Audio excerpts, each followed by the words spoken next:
일부 때 설교를 이렇게 전했는데 오늘 설교가 되게 어려웠던 것 같아요.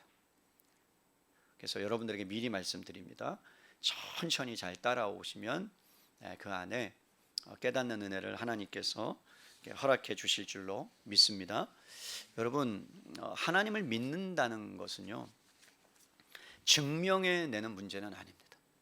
그러니까 하나님이 있다, 없다를 세상 사람들은 우리에게 보여달라, 증명해달라, 그리고 그것이 연구되고 조사되지 않고 그리고 과학적으로 증명되지 않으면 하나님이 없다라고 생각하는 사람들이 있습니다.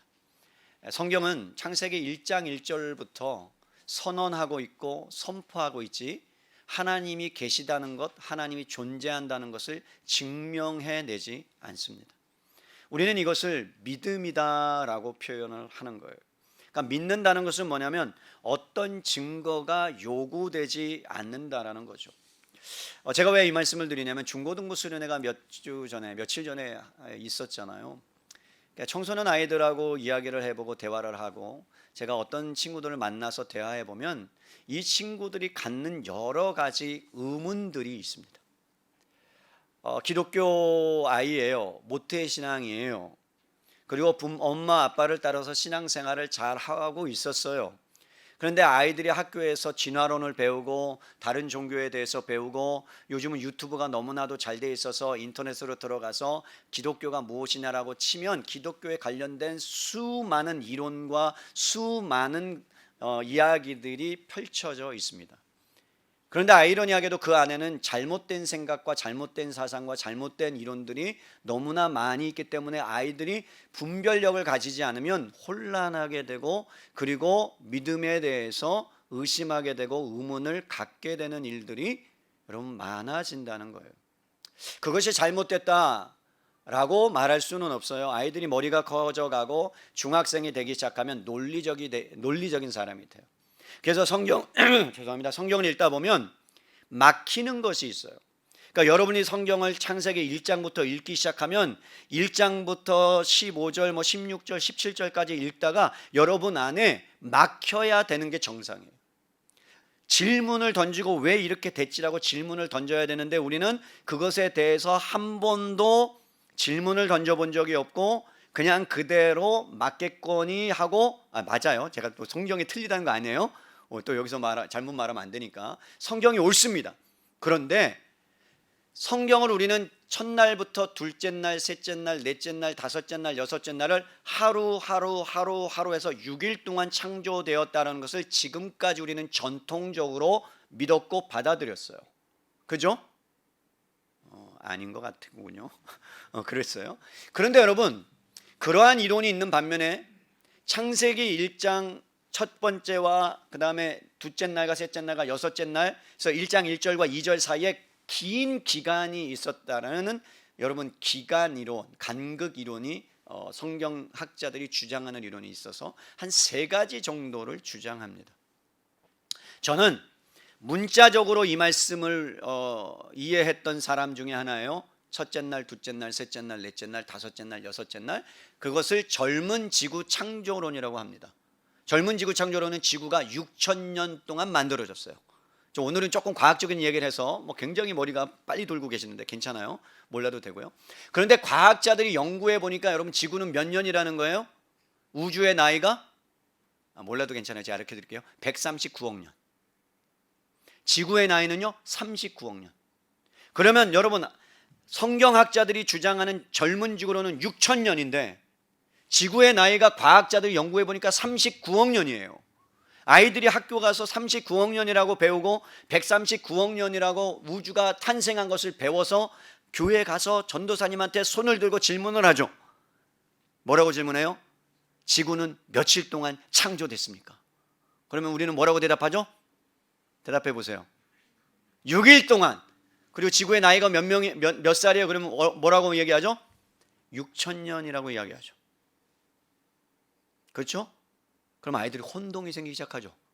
학교에서는 39억 년 먹었다고 하는데 나이가 6,000년밖에 안 됐다고 하니까 그러면 성경이 맞든지 과학이 틀리든지 그래서 과학과 성경은 배치되는 것이라는 생각을 갖게 되고 대립이라는 생각을 갖게 돼요. 그런데 하나님은 한 번도 과학과 성경이 대립된다라고 말하지 않습니다.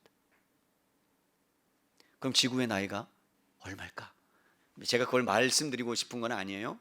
지구의 나이는 여러분 6,000년이라고 한다면 여러 가지 문제점이 발생돼요. 볼게요. 첫째 날 뭘 만드셨어요? 몰라도 괜찮아요. 빛. 자, 셋째 날 뭘 만들었어요? 식물. 넷째 날은요, 해와 달과 별. 잘 보세요. 여러분, 식물은 뭐가 있어야 살아요? 해, 달, 이산화탄소, 산소 공급. 그러면 넷째 날 해, 달, 별. 셋째 날 식물. 식물 살아요, 못 살아요? 살아요, 못 살아요? 못 살아요. 그죠? 이론적으로 못 살아요. 과학적으로 못 살아요. 그런데 우리는 뭐라 그러죠? 그렇게 질문하면 하나님은 다 하실 수 있어. 그냥 믿어. 이렇게 얘기한다고요. 그죠? 근데 그러면 셋째 날에 만드신 식물과 넷째 날에 해와 달과 별을 왜 그렇게 만드셨고 그 사이에 어떤 일이 일어났을까라는 질문에 대해서는 한 번도 저희들이 해본 적이 없어요. 그래서 아이들이 신앙생활을 하다가 여러분 다른 어떠한 의견들이 맞닥뜨려지면 그 안에서 질문을 던지는데 여러분 교회 가서 질문을 던지면 덮어놓고 믿든지 네가 그런 이야기를 하는 거 보니까 믿음이 떨어졌어. 그래서 부모님한테 전화해서 얘가 큰일 났다고 믿음이 떨어졌다고 어떻게 하라고 기도하라고 그렇게 하는 것이 일상화된 우리의 신앙적인 태도였습니다. 근데 성경은 우리에게 뭐라고 얘기하냐면 너희가 믿지 않는 사람들이나 믿는 사람들이 성경에 대해서 어떠한 질문을 하거든 거기에 대해서 대답할 것을 준비해라. 만반의 준비를 하고 있어라 라고 말씀합니다. 제가 왜 초대에 이런 말을 할까요? 저희 아이들한테 물어봤어요. 너 예수님 믿니? 제가 늘 던지는 질문이에요. 그랬더니 어떤 아이가 이렇게 대답을 하는 거죠. 하나님께서 신이 맞아요? 심쿵한 거죠. 그죠? 여러분 부모님이었다면 놀라지 않았겠어요? 신이 맞아요? 신이 아닌 것 같은데요? 그러면서 여러분 나름대로의 이론을 펼칩니다. 부처가 신 아니에요?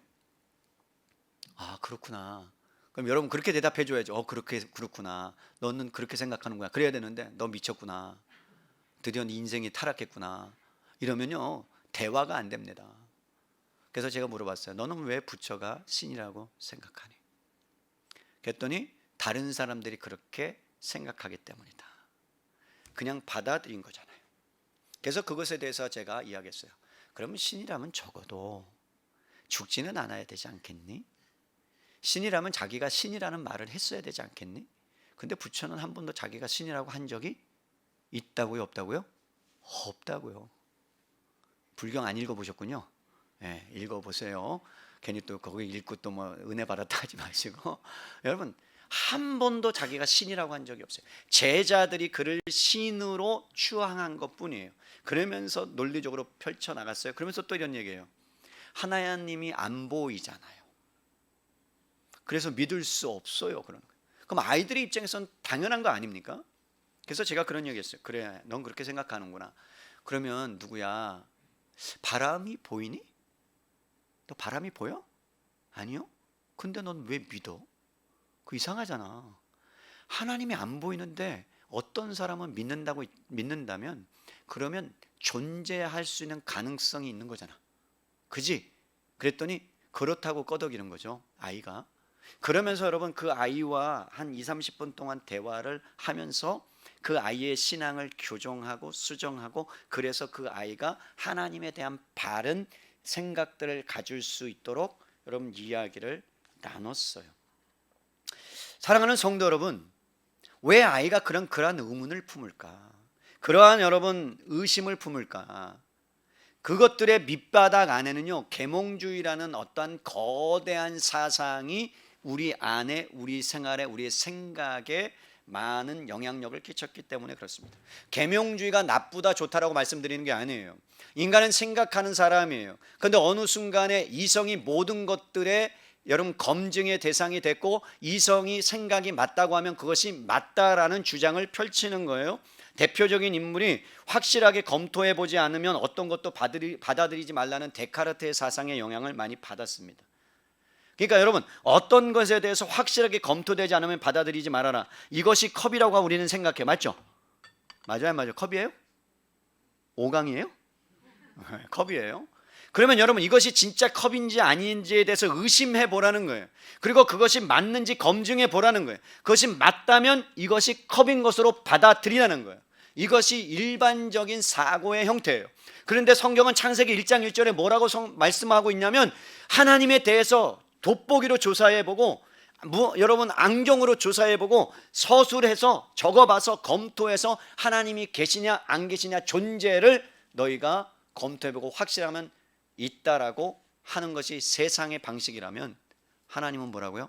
믿음으로 출발하라는 거예요. 그래서 여러분, 우리가 예수님을 믿었다는 것, 그래서 여러분들이 하나님을 인지하고 있다는 것, 하나님을 아버지라고 부르고 있다는 것이 신비요 은혜인 줄로 믿습니다. 아무리 다른 사람에게 하나님이 이런 분이라고 설명을 해도 그들은 받아들일 수가 없는 거예요. 이것은 신뢰의 문제예요. 예를 들어 볼게요. 여러분들이 중학교는 아니 초등학교 때 산수를 배우죠. 산수 배우면 1 더하기 1은 뭐예요? 또 뭐 이거 유치하다고 하지 마시고 2예요. 2 곱하기 2는 4. 예, 대단하세요. 그 정도면 뛰어난 거예요. 그럼 여러분 생각해 보세요. 1 더하기 1이 2라는 것을 여러분들이 조사하고 연구해서 검토해서 받아들였습니까? 선생님이 1 더하기 1은 2라고 하니까 받아들였습니까? 전자예요, 후자예요? 후자죠. 여러분, 이 말씀은 뭐냐면 아이들이 스스로 검토하지 않아요. 부모로부터 들었어요. 선생님으로부터 들었어요. 그리고 그것을 받아들여요. 여러분, 배움에 있어서 가장 중요한 것은 신뢰로 출발해요. 이 분이 믿을만 하니까, 선생님이 믿을만 하니까, 그래서 여러분 어떤 지식이라도 기본적으로는 신뢰를 바탕으로 그것을 받아들여요. 그런데 문제는 뭐냐면 그 신뢰가 때로는 잘못된 부분들도 여러분 생각하다 보면 있다는 거예요, 없다는 거예요? 있다는 거예요. 예를 들어서 이런 거 들어보셨어요? 어떤 고고학자가 성경에 나오는 노아의 방주가 아라랏산에 여러분 멈췄잖아요. 거기에서 그랬을 때 아라랏산에 있는 그 방주의 흔적을 발견했다는 거 들어보신 적이 있죠? 우리 교회 성도님들은 오직 기도와 말씀뿐이라 그런 여러분 것들을 이야기한 적이 있어요. 그래서 센세이션을 일으켰어요. 맞지 않느냐? 성경에 그 아라랏산이 방주가 있었다는 게 증명이 되지 않느냐라고 이야기했어요. 근데 놀라운 것은 뭐냐면 지어낸 가짜 이야기였다는 거예요. 그것이 처음 알았죠. 근데 우리는 그것을 그냥 받아들이고 있었죠. 그리고 믿고 있었죠. 근데 나중에 보니까 가짜였단 말이에요. 제가 기본 여러분께 말씀드린 것은, 오늘 아침에 우리 권사님이 커피를 저한테 갖다 주시는 분이 계세요. 그럼 제가 커피를 딱 갈아서 아침마다 목사님들, 전도사님하고 같이 식사를 하거든요. 아침 식사를. 오늘은 맛있는 김밥과 커피를 먹었어요. 불가리스도 먹었어요. 그런데 여러분, 제가 커피를 좋아해서 아침에 커피를 먹었어요. 그런데 한 집사님이 저한테 물어보셨어요. 목사님, 오늘 뭐 드셨어요? 저요? 오늘 맛있는 커피 먹었어요. 그러면 여러분, 제가 커피를 마셨다는 것에 대한 증거가 필요합니까? 해갖고 토일에 막 커피 냄새를 풍겨줘야 돼요? 아니, 내가 먹었잖아요. 아니, 내가 먹었다는 것을 분명히 내가 마셨으니까, 내 기억에 의존하니까, 그래서 이야기한 거잖아요. 뭐예요? 하나님이 존재한다는 것은 뭔가 절대적인 증거를 통해서 여러분들에게 보여주고 남들에게 보여줘야 인정되는 게 아니라, 하나님께서 여러분 안에 오셔서 여러분의 마음을 여셔서 하나님이 존재한다는 것을 깨닫게 해주시고 알게 하시고 하나님에 대한 신뢰가 되면 여러분들은 그냥 하나님의 아버지인 거예요. 아멘입니까? 증명할 거리가 아니라는 거예요. 아이들에게도 마찬가지예요. 우리가 하나님에 대해서, 존재에 대해서 아이들이 연구하고 고민하는 것들에 대해서 이야기를 해주지만, 중요한 것은 하나님께서 그들 가운데 찾아가 주셔서 하나님이 하나님 되심을 보여주시고 알려주시고 깨닫게 해주시는 신뢰의 역사가 있어야지만 그들의 눈이 열려서 하나님을 하나님 되게 아는 거예요. 우리 청소년 아이들이 이번에 집회를 가는데 어떠한 비전이니, 어떠한 기대감이 있니? 라고 물어봤더니 몇몇 아이들은 엄마와 아빠의 등살에 못 이겨서, 와, 내가 대박이었어요. 그러면 가지 마. 안 가는 게 좋겠다라고 여기까지 올랐어요. 너 얼마나 들었는데, 돈이 얼마나 들었는데 가려고 그래. 내가 그 말이 막 여기까지 왔는데 꾹 참고 어떤 친구한테 딱 물어봤어요. 그랬더니 이런 얘기를 해요. 하나님을 인격적으로 만나고 싶어요. 그런 이야기를 하더라고요. 참 예뻤어요, 그 친구가. 그런데 그 마음의 소원을 갖는다 할지라도 하나님이 그 가운데 역사하시지 않고 열어주지 않으면 못 만나요. 아멘. 하나님께 우리는 그저 하나님의 은혜를 구하고 하나님의 역사를 구하고 하나님의 일하심을 구할 때 하나님께서 자신의 주권적인 역사로 그의 마음을 어떻게 열어주시고 찾아와 주셔야 그가 인격적인 하나님을 만나는 역사가 있다는 겁니다. 그래서 여러분, 신앙이라는 것, 믿음이라는 것은 신뢰로 출발하는 거예요. 그래서 창세기 1장 1절의 말씀을 통해서 하나님이 세상을 창조했다라는 것, 하나님의 믿음으로 출발을 해서 우리 가운데 믿음의 역사를 일으켜 주셔서 우리가 하나님을 아버지라고 부르는 거예요. 근데 여러분, 아버지라 부르면서 우리가 하나님의 자녀가 됐고 하나님께서 우리를 지었다는 것이 얼마나 복되고 얼마나 놀라운 것이냐 하면, 전도서 기자, 인생을 살아오면서 부귀영화도 누려봤어요. 권력도 가졌어요. 돈도 가졌어요. 명예도 누렸어요. 그리고 모든 것이 헛되다라는 그 고백 안에 이 전도서 기자가 뭐를 깨달았냐면, 여러분 전도서 3장 11절로 가보세요. 놀라운 말씀을 우리에게 해주고 있어요. 전도서 3장, 시편, 잠언, 전도서 3장 11절이요. 찾으셨습니까? 여러분 3장 11절 제가 읽어드립니다. 하나님이 모든 것을 지으시되 때를 따라 아름답게 하셨고 또 사람들에게는 영원을 사모하는 마음을 주셨느니라. 그러나 하나님이 하시는 일의 시종을 사람으로 측량할 수 없게 하셨도다. 여러분 이 말씀을 잘 보면 하나님께서 사람에게 영원을 사모하는 마음을 주셨고 하나님이 행하시는 모든 일의 시종을 알게 하시고 발견하게 하시고 깨닫게 하셨다.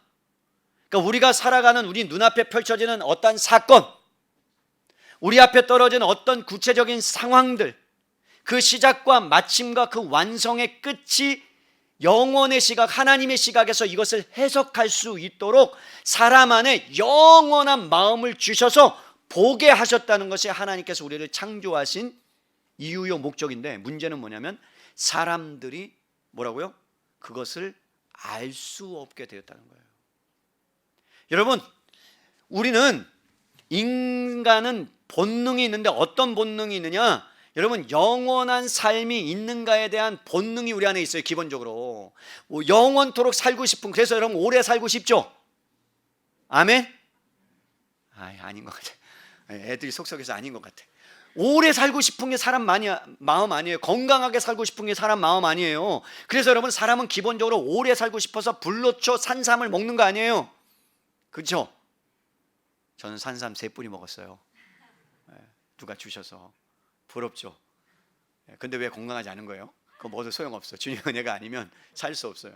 여러분 영원한 사모함을 가지고 영원토록 살고 싶은 게 사람의 마음이에요. 그래서 사람들이 여러분 끝을 알고 싶은 거예요. 내 인생의 끝이 어떻게 될 건가, 미래에 대해서 알고 싶은 거예요. 그런데 여러분 사람들은 그것을 알 수 없다. 그런데 중요한 것은 하나님의 사람들, 하나님의 자녀는 나의 인생의 종착역이, 끝이, 완성이 무엇인지를 하나님 안에서 알고 깨닫고 그 안에서 만족함을 누리며 살 수 있다는 거예요. 여러분 믿지 않는 사람들은 영원한 만족함을 여러분 가지고 살지 못합니다. 그것이 하나님께서 우리에게 주신, 믿는 사람들에게는 영원을 볼 수 있는 눈을 주신 거고, 믿지 않는 사람들은 여러분 그 시각을 갖고 살아가지 못한다는 거예요. 이러한 관점 안에서 오늘 창세기 1장 3절이 우리에게 놀라운 진리를 하나 던져주고 있습니다. 제가 창세기를 공부하면서, 여러분들에게 말씀을 준비하면서 제가 진짜 이렇게 두꺼운 책을 읽어보리라고는 상상을 못했어요. 한 1200페이지 되는 창조의 기원이라는 책을 읽기 시작했어요.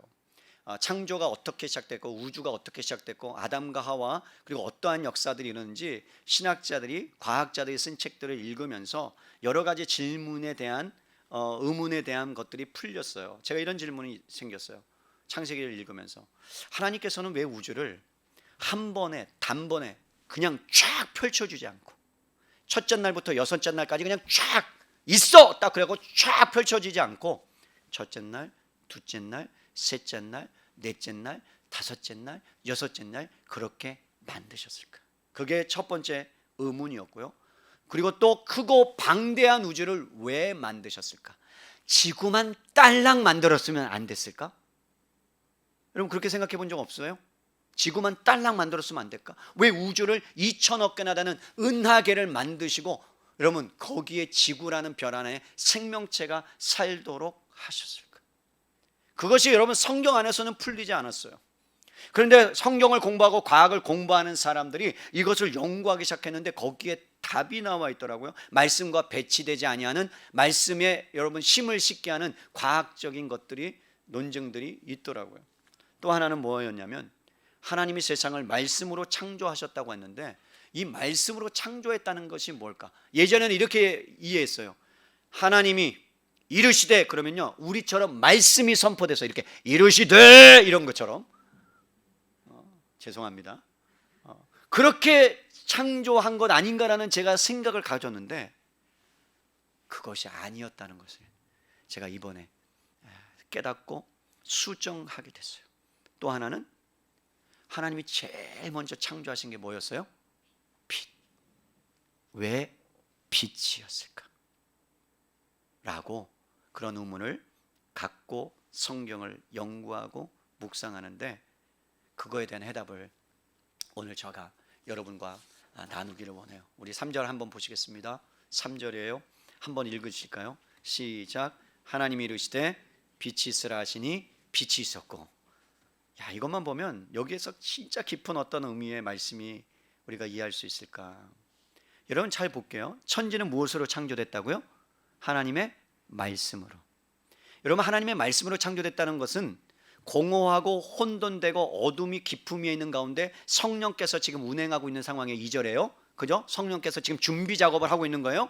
준비 작업을 딱 하고 있는데 지금 뭐가 하나님의 말씀이 선포됐어요. 이르시되 빛이 있으라. 그러면 그 빛이 생기기 시작하는 역사는 누가 한 거라고요? 성령께서 역사를 작업을 하신 거예요. 꼭 기억하세요. 이르시되라는 말씀이 선포됐을 때 삼위 하나님이 역사하셨는데 그 모든 역사의 그 중심, 그 계획과 의도는 성부 하나님이 하셨고 그리고 말씀이 선포된 다음에 성령 하나님께서 기다리고 계시다가 그 역사를 일으키시는 작업을 하셨단 말이에요. 그렇다면 하나님께서 하나님의 말씀을 통하여 우주를 창조했다면 그 하나님의 말씀이 뭐냐? 예수 그리스도예요. 뭐라고요? 예수 그리스도. 그러면 이렇게 볼 수 있어요. 하나님이 이르시되라는 것은 결국 누구를 통해서? 예수 그리스도를 통해서 빛이 있으라 라고 명령하시고 예수님을 통해서 빛이 생긴 거예요. 이렇게 1부 때랑 비슷한 표정을 지으셔서 이제 그것에 대해서 좀 더 말씀을 들어볼게요. 여러분 하나님께서 이르시되라는 말씀을 우리가 보면 우리는 사람의 말이라고 사람의 음성이라고 생각하기 쉬워요. 그런데 그렇지 않다는 것이 뭐냐면 여러분 사람이 6일째 만들어졌죠. 6일째. 아담아 불렀을 때는 여러분 아담이 들을 수 있는 소리로 하셨겠죠. 그죠? 그럼 사람이 만들기 전이라면 여러분 식물을 향하여 동물을 향하여 하나님께서 아담아 부른 것처럼 그렇게 하실 필요가 있다는 거예요? 없다는 거예요? 없었어요. 그래서 여기서 하시는 그런 말씀이 뭐냐? 하나님의 이 말씀이 명령인데 이 명령의 의미가 뭐냐? 이것을 여러분 어디서 찾을 수 있느냐? 이사야에 나와 있더라고요. 이사야 48장 13절에 이것에 대한 해답을 주셨더라고요. 이사야 48장으로 가보세요. 오늘은 조금 어렵지만 잘 따라오시고 계세요. 이사야 48장 13절이에요. 찾으셨습니까? 구약성경 1027페이지 48장 13절 있습니다. 제가 읽어드려요. 과연 내 손이 땅의 기초를 정하였고 내 오른손이 하늘을 폈나니 내가 그들을 부르면 그것들이 일제히 뭐라고요? 서느니라. 여러분 보세요. 그것들을 부르면 그것들이 일제히 뭐 한다고요? 서느니라. 그러니까 하나님께서 지금 하늘과 땅을 불러서 뭐 하겠다는 거예요? 이르시되라는 말은 존재하게 하셨다는 거예요. 그러니까 말씀이라는 것이 뭐냐면 말로 선포되는 그 정도가 아니라 주님이 이르시면 그것은 반드시 뭐 한다고요? 존재하는 거예요. 이게 얼마나 능력이 있느냐? 말씀하시면 반드시 존재하는 것, 이루어지는 것. 이게 예수님께서 제자들과 미친 광풍을 만나서 고물의 베개를 주무시고 있는데, 여러분 너무나도 위급한 상황에 물이 막 밑으로 들어오니까 막 물을 퍼내잖아요. 그래서 막 죽으니까 막 제자들이 예수님을 막 일으키잖아요. 그때 예수님이 뭐라고요? 바다야 뭐라고요? 잠잠하라. 꾸짖으니까 어떻게 된다고요? 그들을 부른 거예요. 바다를 부른 거예요. 그러니까 어떻게 된다고요? 그대로 되는 거예요. 잠잠하게 되는 거예요. 이게 말씀의 뭐라고? 능력이에요. 그래서 여러분 예수님께서 지금 하나님께서 이르시되라는 말씀을 통해서 어떤 역사를 일으키셨냐면 불렀어요. 땅을 부르고 빛을 부르고 해를 부르고 달을 부르면 그게 만물이 하나하나를 불러내듯이 존재하게 됐다. 이것을 좀 더 구체적으로 시편 39편 9절로 가세요. 33편 9절이요. 33편 죄송해요. 9절이요.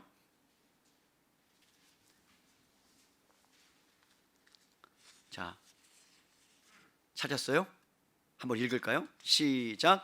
그가 말씀하심에 이루어졌으며 명령하심에 경고히 섰도다. 여러분 하나님의 말씀은 살았고 운동력이 있어서 실제이기 때문에 역동적이기 때문에 하나님께서 창조하신 그 역사, 그래서 말씀이 여러분 명령이 선포되면, 왕의 명령이 선포되면 그대로 존재하게 되고 그 만물들은 견고하게 서는 거예요. 그럼 이것이 우리가 무슨 상관이 있느냐? 잘 들으세요.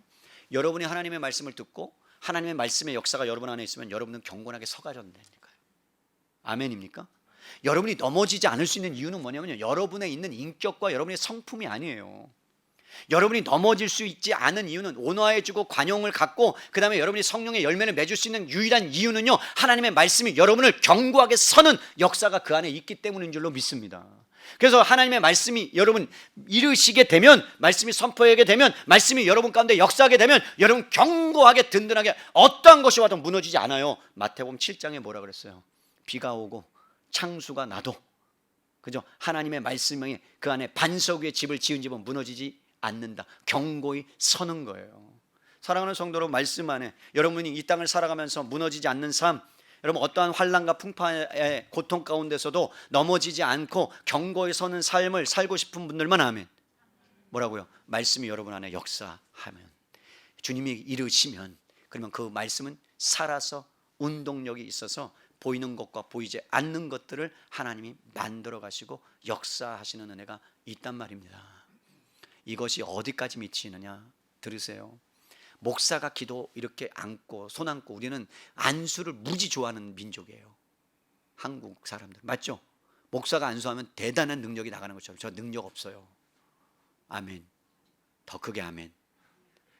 예, 저는 알아요. 전 능력이 없어요.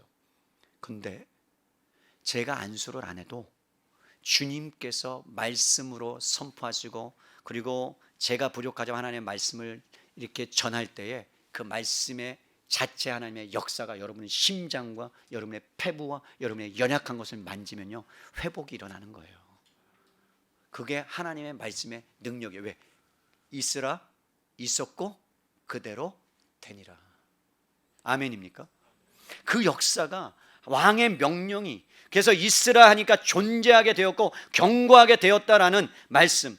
그래서 사랑하는 성도 여러분, 하나님께서 하나님의 뜻을 가지고 말을 통해서, 인격적인 것을 통해서 사람이 말을 한다는 건 인격이 있다는 의미예요. 그래서 하나님이 말을 하셨다는 것은 그 인격 안에 자신의 뜻을 담아서 선포했더니 그 인격, 그 뜻이 여러분 이루어지는 건데, 누구를 통해서 이루어진다고요?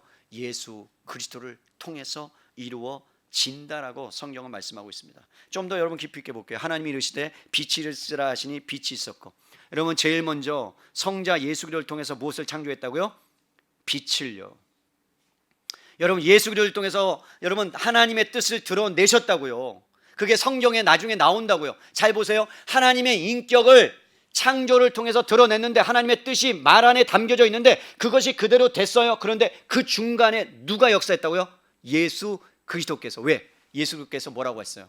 요한복음 15장에 나는 자의로 말하지 않는다.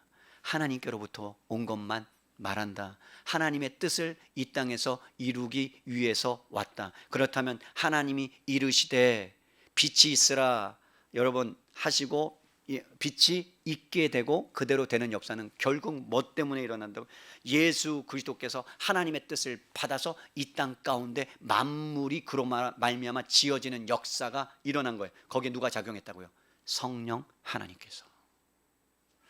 저만 그냥 너무 좋아가시고. 그러면 여러분 빛이 뭐예요? 빛이. 여러분 빛이 비쳤다는 건 뭐예요? 어둠을 밝히는 거예요. 모든 것이 감추어 있는 게 드러나는 게 빛이에요. 어둠이 있으면요, 다 불을 끄면요, 빛이 오면요, 모든 것이 다 드러나요. 여러분 엑스레이를 찍으면 여러분의 뭐가 드러나요? 여러분의 병이 드러나요. MRI 찍으면 어디에 암이 있는가 드러나요. 그거는 여러분 세상의 빛도 여러분에 있는 건강, 그 다음에 암세포를 발견하는데 하나님의 빛이 임하면 여러분 안에 있는 어둠, 여러분 안에 있는 혼돈, 여러분 안에 있는 무질서, 그것이 뭐라고요? 순식간에 다 드러나는 이 역사가 일어나는 거예요. 그래서 빛이 있으라라는 것은요, 어둠과 혼돈과 그 다음에 공허의 그 모든 것 가운데 하나님께서 실제적인 뭘요? 어둠을 거치는 역사를, 그래서 실제로 하나님의 뜻이 이 땅 가운데 펼쳐지게 만드는 놀라운 일을 제일 먼저 행하시는 거예요. 이런 빛이라는 것은 어둠을 밝힌다 그랬어요. 그리고 여러분 이게 상상하세요. 씨라고 생각한다면, 씨가 심겨졌어요. 그럼 거기에 뭐냐면 햇빛이 있어야 성장하고 결실을 맺어요. 여러분 씨앗 안에는 드러나지 않았어요. 나무가 드러나지 않았어요. 근데 그 씨 안에 여러분 잠재적인 본질과 가치의 열매가 있어요. 근데 빛이 계속 쏘아져야 그것이 자라나요. 결국은 빛은 뭐예요? 생명이에요. 빛이 뭐라고요? 생명. 그러면 여러분들이 빛이 없고 생명이 없으면 여러분들 이 땅을 살아갈 수 있다는 거예요? 없다는 거예요? 없다는 거예요. 그러면 여러분 볼까요? 하나님께서 혼돈과 공허와 땅 가운데 빛이 있으라 말씀하신 것은 드러나지 않는 것을 이제부터 밝히 드러내겠다. 무질서한 세상 가운데 내가 질서를 세우겠다. 그리고 여러분 풍성한 하나님의 창조의 아름다움을 내가 이 땅 가운데 펼쳐 보이겠다. 이것이 정확하게는 요한복음 1장으로 가보면 무엇인지 우리에게 말씀하고 있어요. 요한복음 1장으로 가보세요. 요한복음 1장에 1절부터 보겠습니다. 요한복음 1장이에요. 요한복음 1장 태초에 말씀이 계시니라. 이 말씀이 하나님과 함께 계셨으니 이 말씀은 곧 하나님이시니라. 여러분 태초에 하나님이 말씀이 계셔. 이 말씀은 누구예요? 예수 그리스도. 그죠? 예수님이 말씀이에요. 2절 그가 태초에 하나님과 계셨고 함께 계셨고, 그리고 3절 함께 읽어요. 시작. 만물이 그로 말미암아 지은 바 되었으니 지은 것이 하나도 그가 없이는 된 것이 없니. 그러니까 하나님이 이르시되 빛이 있으라니까 빛이 있었던 건 누구로 말미암아? 예수 그리스도를 통해서 이루어진 거예요. 맞죠? 그런데 여러분 4절 보세요. 그 안에 뭐가 있었다고요? 빛 안에 뭐가 있었다고요? 생명이. 이 생명은 사람들의 빛이라. 빛이 어둠의 빛이 돼 어둠이 깨닫지 못했다. 그러면서 9절로 갑니다. 9절. 이런 9절에 가보면 이런 말이 나와요. 참빛 곧 세상에 와서 각 사람에게 비추는 빛이 있었는데 예수님이 빛인데 생명인데, 그런데 그가 세상에 계셨고 세상은 그로 말미암아 지은 바 되었으되 세상이 그를 알지 못하고 어둠 가운데 있었단 말이에요. 그런데 하나님이 그 어두움 가운데 빛이 있으라 하면서 빛이 광활하게 비쳤을 때 놀라운 역사가 일어나요. 빛이 있으니까 어둠이 드러나죠. 하나님의 뜻이 드러나죠. 그런데 놀라운 것이 뭐냐면 생명의 역사가 있다고 그랬죠. 그래서 여러분 빛이 있으라, 빛이 있었고 그대로 되니라 안에, 빛이 있으라 안에 누가 있었느냐? 저와 여러분이 있었어요. 저와 여러분이. 좀 놀라는 표정을 좀 해주세요. 아 놀랍다. 놀랍다라는 표정을 좀 해주세요. 여러분이 있었다고요. 왜 그러냐면 참빛이 왔어. 여러분 생명이 빛으로 나타났고 빛이 어두움을 비췄고, 그래서 그 빛 안에는 생명의 힘이 있고 만물이 살아서 움직일 수 있는 능력이 있는 거예요. 그래서 여러분 창조했다는 것은 단순히 만물이 지어진 게 아니고요, 성령의 능력으로 하나님의 뜻이 이루어지는데 그 뜻이 누구를 통해서 펼쳐진다? 예수님을 통해서 펼쳐진다. 그래서 요한복음 12장으로 또 가보세요. 49절에서 50절에 보면 여러분 예수님이 이 땅에 오셔서 하신 말씀 49절 50절 제가 읽어드릴게요. 49절 50절이에요. 내가 내 자유로 말하는 것이 아니요 나를 보내신 아버지께서 내가 말한 것과 같이 이룰 것을 친히 명령하여 주셨으니 나는 그의 명령이 영생인 줄 아노라. 그러므로 내가 이루는 것에 내 아버지께서 내게 말씀하신 그대로 되니라. 맞죠? 그러니까 예수님께서 하나님이 말씀하신 그대로 되는 역사가 창세기에 이미 뭐하고요? 일어났다고요. 할렐루야. 그러니까 여러분, 말씀의 역사가 하나님의 뜻을 드러내고 빛이 오는데 그 빛은 생명으로부터 나와요. 잘 따라오세요. 빛은 생명으로 와요. 생명은 뭐로 온다고요? 말씀이에요. 요한복음, 말씀이 생명인데 그 안에 생명이 빛으로 왔다. 그리고 빛이 세상 사람이 비쳤다. 근데 그 말씀이 누구로 말미암았다고요? 예수 그리스도로.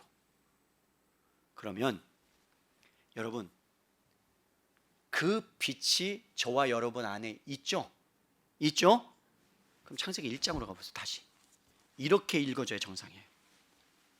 하나님이 이르시되 존재하라, 이런 뜻이라고 했어요. 빛을 불러낸 거니까 빛이 존재하라 하시니 빛이 존재하였고. 근데 그 빛은 사람들의 생명의 빛이라고 그랬죠. 그럼 그 안에 누가 포함되어 있다고요? 누가 포함되어 있다고요? 나. 그럼 어떻게 읽어야 돼요?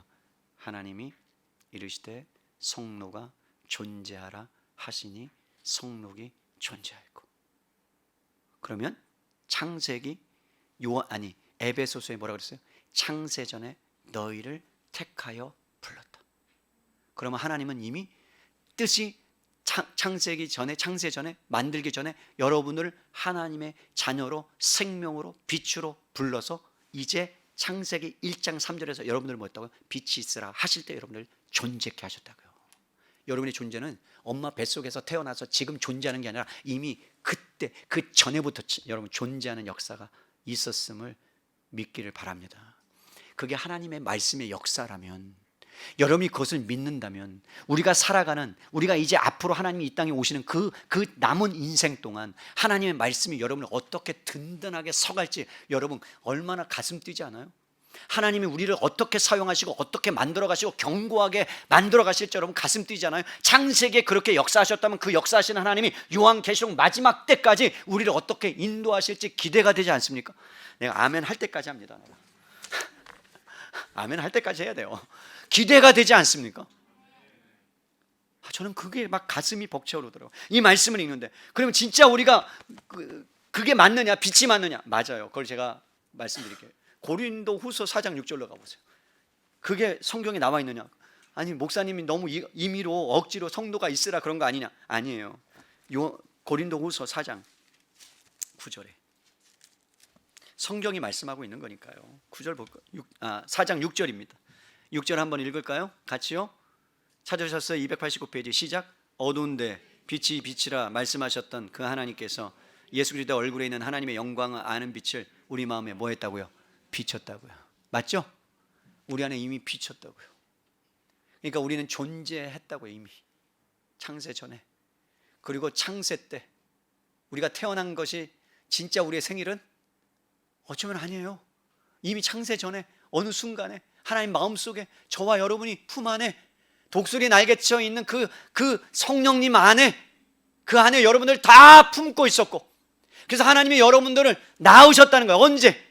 빛이 있으라 하실 때 여러분이 존재하고 여러분들이 이 땅에 있을 것을 하시는 그 하나님의 역사. 그러면 여러분, 아니 앞으로 인생 뭐 까짓 것 좀 넘어지고 너무 뭐 실망하고 절망하고 그런들 하나님이 우리를 그렇게 보존하시고 하나님의 말씀으로 든든하게 세워 가신다면, 여러분 빛이 존재할 수, 만물이 빛이 없으면 존재할 수 없는데 그 빛이 우리 안에 비춰졌다면, 생명의 능력이 있다면 여러분 안에 어둠이, 여러분 빛이 임하는 순간에, 말씀이 임하는 순간에 어둠은 사라지게 돼 있는 줄로 믿습니다. 여러분 어떤 것 때문에 고민하고 죄 때문에 고민하고 그것을 끊지 못해서 고민한다면 여러분 그 안에 빛이 오면 어둠은 떠나는 거예요. 아멘입니까? 그러니까 빛이 오면 돼요. 근데 빛이 뭐라 그랬어요? 생명이라고 그랬어요. 그 생명이 뭐라 그랬어요? 말씀이라고 그랬죠. 말씀은 뭐예요? 예수 그리스도. 그러니까 여러분 말씀의 능력이 여러분 안에 작동하고 역사하면 여러분은 존재하게 되고, 그러면서 여러분 이르시대의 삶을 살아갈 수 있는 거예요. 이걸 다른 말로 표현할게요. 여러분이 있는 곳에, 직장에 가면요, 죽은 영혼들이 살아나는 것이 여러분의 빛 안에, 그 안에 있는 빛이 발현되기 때문에 그렇습니다. 이상하리만큼 죄악이 드러나는 경우도 있어요. 만났을 때 그 사람을 보는데 눈을 잘 못 마주쳐. 이상하게 광채가 난다. 광채는 안 나는데 무슨 얘기냐? 우리 안에 빛이 발현되고 있는 거예요. 정결한 삶, 거룩한 삶을 살아가면요, 그 빛은요 자연적으로 발현하게 되어 있어요. 그게 하나님 말씀의 창조의 능력이에요. 여러분, 창조의 능력은 그냥 창조에 끝난 게 아닙니다. 지금도 창조의 역사를 하나님이 일으켜 가시고 있는 줄로 믿습니다. 왜 그런 줄 아세요? 죽어가는 영혼이 있어요. 그리고 예수를 믿지 않는 영혼이 있어요. 근데 그 영혼은 창조의 역사가 없으면 살아나지 못해요. 왜? 불러야 되거든요. 맞죠?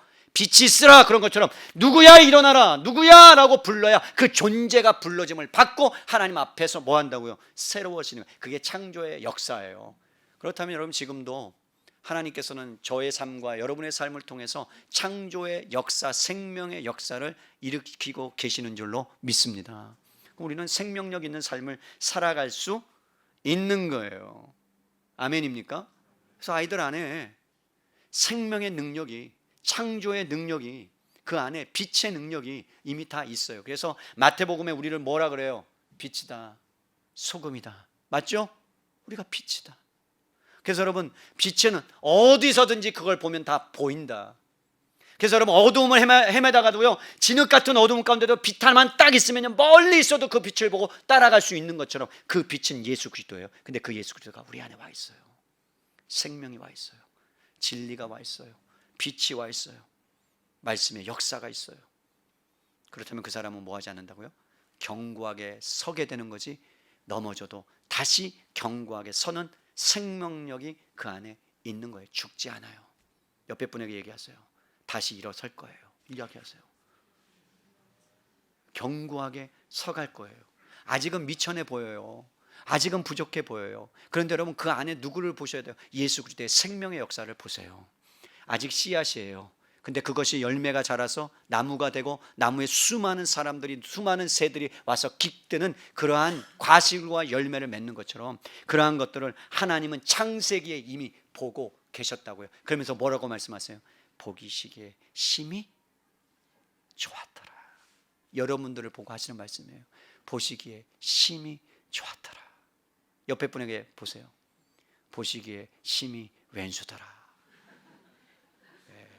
그것이 바뀌어져서 우리는 보시기에 심히 좋았더라는 그 은혜를 우리 가족들 안에서 누리셔야 돼요. 말씀을 정리합니다. 사랑하는 성도 여러분, 말씀이, 창조의 능력이 임하면, 이르시대의 역사가 임하면 우리를 지배하고 위협했던 모든 어둠과 무질서와 혼돈이 질서를 잡히게 되고 하나님의 아름다움으로 가득 차고 생명의 역사가 있는 거예요. 그래서 여러분, 말씀을 붙잡고 말씀대로 살면요, 우리의 입술이 변해요. 죽겠다, 미치겠다, 이런 부정적인 언어가 살만 난다. 굳게 세운다. 하나님이 역사한다. 이러한 언어로 바뀌게 되고 자녀들을 향해서도 하나님이 주신 그 마음으로 그들을 살리게 되는 겁니다. 그런 은혜가 여러분의 삶 가운데, 가정 가운데 있기를 주님의 이름으로 간절히 축복합니다.